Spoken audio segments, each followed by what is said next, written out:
কলকাতা পৌরসভায় আটক একজন সন্দেহভাজন। মেয়রের ঘরের সামনে ঘোরাফেরা করছিল এই ব্যক্তি। তারপরই তাকে আটক করে কলকাতা পৌরসভার কর্মরত পুলিশ। আটক করে জিজ্ঞাসাবাদ করা হয় সন্দেহভাজন রফিকুল ইসলাম বিশ্বাসকে। তার কাছ থেকে ভারতীয় পাসপোর্ট পাওয়া গেছে। সে বাংলাদেশে বলে তাকে ফাঁসানোর চেষ্টা করা হচ্ছে বলে অভিযোগ সন্দেহভাজনের। তার নথিপত্রে অসঙ্গতি পাওয়া গিয়েছে। আধার কার্ডের সঙ্গে পাসপোর্টের মিল পাওয়া যাচ্ছে না। তাকে আটক করে নিউ মার্কেটের থানার পুলিশ নিয়ে যায়।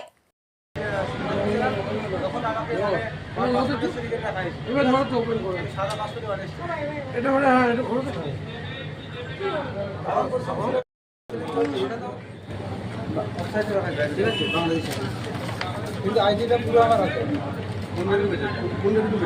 আমি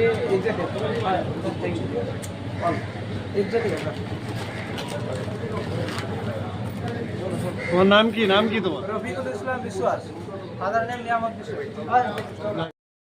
আমি যে ইন্ডিয়ান নাগরিক রফিকুল ইসলাম বিশ্বাস। হ্যাঁ, বাইরে থেকে কিনে আমার কাছে পুরো ভুলে না, ঠিক আছে? ইন্ডিয়ানের খাবার দেওয়া আছে।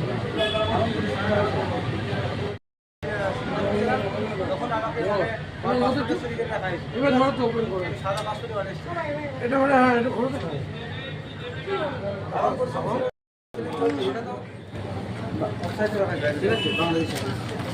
কিন্তু আইডিটা পুরো আমার আছে। আমি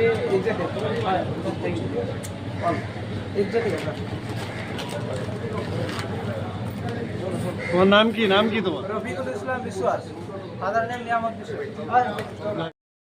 আমি যে ইন্ডিয়ান নাগরিক রফিকুল ইসলাম বিশ্বাস।